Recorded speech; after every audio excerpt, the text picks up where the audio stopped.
से नहीं होती है, चंदन लपेटने से नहीं होती है, ये शरीर की शोभा परोपकार से होती है। मैं कहा करता हूं कि कपड़े रंगने का नाम संत नहीं हुआ करता है। देखिए, मैं एक गृहस्थ हूं, कभी लाल कपड़ा पहन लेता हूं, कभी पीला पहन लेता हूं, कभी भगवाई पहन लेता हूं, कभी सफेद पहन। कपड़ा रंगने का नाम संत नहीं है, मेरी अपनी परिभाषा, ये मेरी अपनी बुद्धि है, ये मेरा अपना विवेक है जो मैं आपको कह रहा हूं। कपड़ा तो रंग लिया और मन नहीं रंगा तो किस बात का संत? सबसे बड़ी बात है मन रंगना चाहिए देश प्रेम में, देश भक्ति में, माता पिता की सेवा में, संतों की सेवा में, महापुरुषों की सेवा में। मेरी दृष्टि में यहाँ पर जो शिवसेना हिंदुस्तान राष्ट्र अध्यक्ष पवन गुप्ता और इनके साथ में ये जो पूरी टीम यहाँ पर बैठी हुई है, आप सभी लोग मेरी दृष्टि में संत हैं, आप सभी लोग मेरे दृष्टि में महंत हैं, आप लोग मेरी दृष्टि में सच्चे देशभक्त हैं, क्योंकि आपका रंग प्रभु रंग में रंग चुका है, राम रंग में रंग चुका है, हनुमत भक्ति में आपका मन रंग चुका है। दानेन पाणिर्न तु कंकणेन स्रोतं सुतेनेव न कुंडलेन विभातिकाया करुणापराणां परोपकारेण न चंदनेन। आप सब परोपकारी बनिए, आप सब देश प्रेमी बनिए, आप सब हनुमत भक्त बनिए। भूत प्रेत निकट नहीं आवे, महावीर जब नाम सुनावे, नाशे रोग हरे सब पीड़ा, जपत निरंतर हनुमत वीरा। जो नित्य हनुमान जी का नाम स्मरण करता है, जो नित्य हनुमान चालीसा का पाठ करता है, ध्यान देना, 7 चिरंजीवी हैं इस संसार में, इस विश्व में, इस पृथ्वी पर। कौन कौन से चिरंजीवी हैं साथ जानते हो आप लोग? अश्वत्थामा, बलव्यास, हनुमानश्च विभीषणः, कृपः परशुरामश्च सप्तेते चिरंजीविनः। ये 7 चिरंजीवी हैं, हनुमान जी चिरंजीवी हैं। ध्यान देना, एक बार माता सीता अपने मांग में सिंदूर भर रही थी, मांग भर रही थी अपनी। हनुमान जी ने पूछा, माते आप क्या कर रही हो, इससे क्या होता है? मां सीता ने कहा, इससे मेरे स्वामी की उम्र लंबी होती है।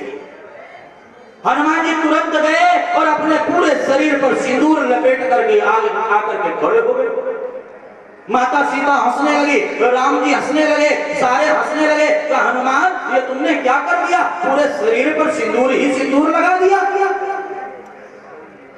कहा, माता, जब एक चुटकी सिंदूर से मेरे स्वामी की उम्र लंबी हो सकती है, क्यों ना मैं अपने पूरे शरीर पर सिंदूर लगा लूं, ताकि मेरे स्वामी अजर अमर हो जाए। राम जी गदगद हो गए, जानकी मैया गदगद हो गई, आशीर्वाद दे दिया कि हे हनुमान, तुम चिरंजीवी रहो, हर युग में तुम रहो, और जो तुम्हारी शरण में आएगा, जो तुम्हारी भक्ति करेगा, जो तुम्हारी पूजा करेगा, तुम्हें सिंदूर चढ़ाएगा, तुम्हारे को सिंदूर अर्पित करेगा, उसके तुम सारे संकटों को हर देना, और भूत पिशाच निकट नहीं आवे, महावीर जब नाम सुनावे, नासे रोग हरे सब पीड़ा, जपत निरंतर हनुमत वीरा। जो निरंतर हनुमान चालीसा का पाठ करता है, उसके जीवन में कोई भूत बाधा, प्रेत बाधा नहीं आ सकती है। ये हनुमान चालीसा का प्रताप है, ये हनुमान चालीसा की शक्ति है कि आज हमारे सैनिकों ने राक्षसों का संहार करना प्रारंभ किया है। जैसे कि पवन गुप्ता चर्चा कर रहे थे कि जिस दिन हमारे वीरों को वीर गति मिली, उसी दिन इन्होंने अपने कुछ मित्रों से कहा कि 4 घंटे के अंदर पाकिस्तान को जो है नक्शे से हटा देना चाहिए। और देखिए, हनुमान जी की कृपा, जिह्वा पर सरस्वती का वास हुआ और आज से वह कार्य प्रारंभ हो गया। आज ऐसे हनुमत भक्तों की इस देश को जरूरत है, ऐसे प्रभु प्रेमियों की, ऐसे भक्तों की देश को जरूरत है। ऐसे प्रभु भक्त अगर हमारे देश में होंगे तो अवश्य हमारा देश सुरक्षित रहेगा। हमारे पवन गुप्ता जी कुछ देर पहले एक शब्द कह रहे थे कि हम कद में छोटे जरूर हैं, हम कद में छोटे जरूर हैं, परंतु हमारी भावनाएं बड़ी हैं, हमारी इच्छा शक्ति बड़ी है। ध्यान देना, जिसकी इच्छा शक्ति बड़ी होती है, जिसकी भावनाएं बड़ी होती है, मेरे हनुमान जी धर्मी बढ़े, पापी बढ़े, आतताई बढ़े। मेरे राम जी ने धनुष बाण लिया और उन राक्षसों का संहार किया, इसलिए आज राम जी को पूजा जाता है। आप कृष्ण को पूजते हो, कृष्ण के हाथ में केवल बंसी नहीं है, सुदर्शन चक्र भी है। विप्रधेनुषुर संत हित लीन मनुज अवतार, भक्तों की रक्षा के लिए, संतों की रक्षा के लिए, ब्राह्मणों की रक्षा के लिए, धर्म की रक्षा के लिए मेरे प्रभु कृष्ण अवतार लेकर के आए और अपने सुदर्शन चक्र से आतताइयों का, राक्षसों का, विधर्मियों का संहार किया। इसलिए आज कृष्ण पूजे जाते हैं। आप भगवान शिव को पूजते हो तो भगवान शिव के हाथ में भी त्रिशूल है। जब जब आतताई, विधर्मी, पापी, अत्याचारी बढ़े, तब तब मेरे शिव ने अपने त्रिशूल से उन आतताइयों का संहार किया। आप माँ दुर्गा, माँ काली को पूजते हो तो काली के रूप का भी आप दर्शन कीजिए। खड्गं चक्र गदेषु चाप परिघात शूलं शुंडिं शिरा शंखं संदधतिं करेत नयनां शर्वांग भूषावृतां नीलास्मद्धुरिपाशपादमुखां सेवे महाकालिकां या मस्तोस्तुपिते हरो कमलजो हंतुं मधुं कैटवम्।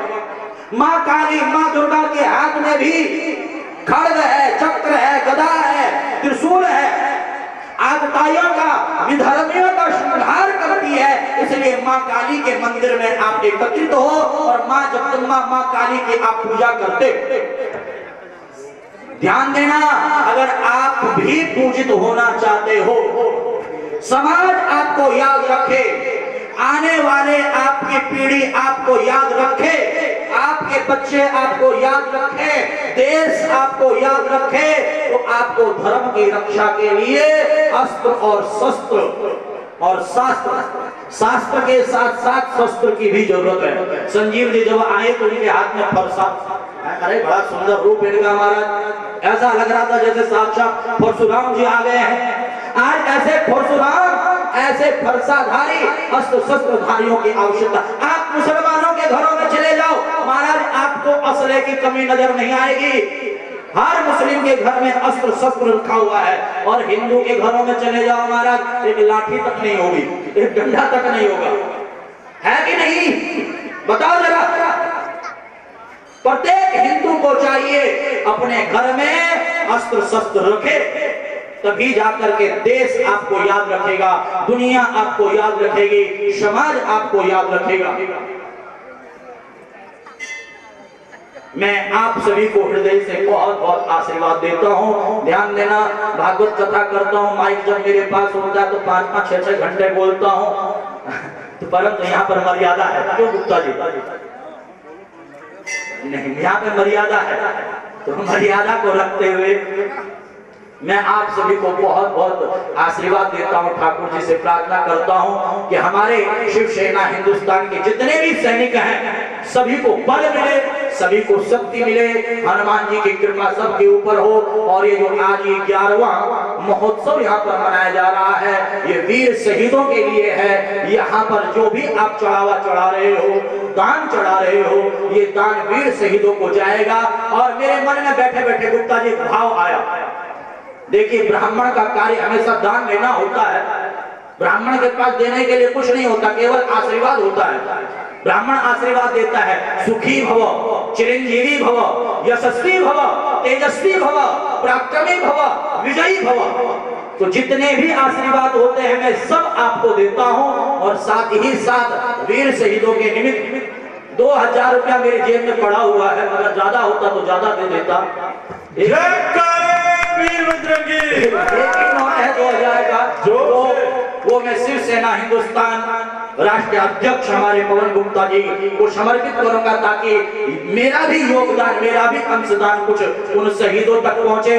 मैं बहुत बहुत धन्यवाद कहता हूं हमारे स्वामी विनोद जी महाराज जो हमारे साथ हरिद्वार से चल कर के आए, स्वामी अंश चेतन जी महाराज जो हमारे बीच में चल कर के आए, जेपी बड़ोनी जो कि समाज सेविक हैं हमारे बीच में चल कर के आए, ज्ञानेंद्र पंडित जी समाज सेविक हैं हमारे बीच चल कर के हरिद्वार से आए, अमित जी हमारे बीच में, बाबा हठयोगी जी ने भी आना था, परंतु जो स्थिति आज देश में घट रही है उस स्थिति को सुधारने के लिए जो यज्ञ चल रहा है, श्री ब्राह्मण सभा राष्ट्रीय अध्यक्ष पंडित अधीर कौशिक जी, बाबा हठयोगी जी और अनेकों अनेकों संत उस यज्ञ में लगे हुए हैं कि हमारे वीरों को वीरता मिले, राक्षसों का संहार हो सके।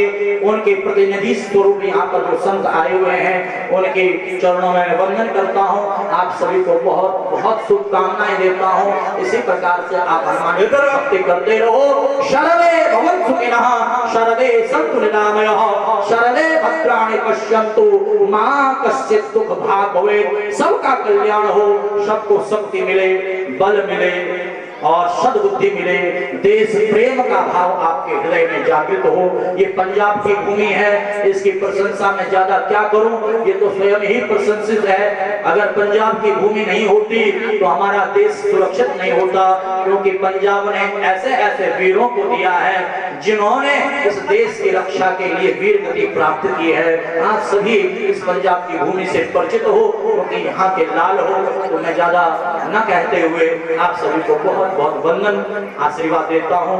पवन गुप्ता जी को बहुत बहुत साधुवाद देता हूँ। ये साल नहीं, हर साल ऐसे ही विशाल बनती जाए, ऐसे ही विशाल बनती जाए।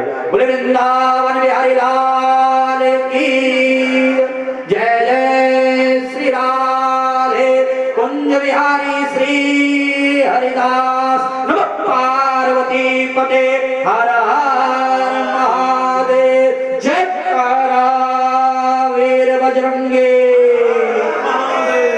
ओम शांति शांति शांति।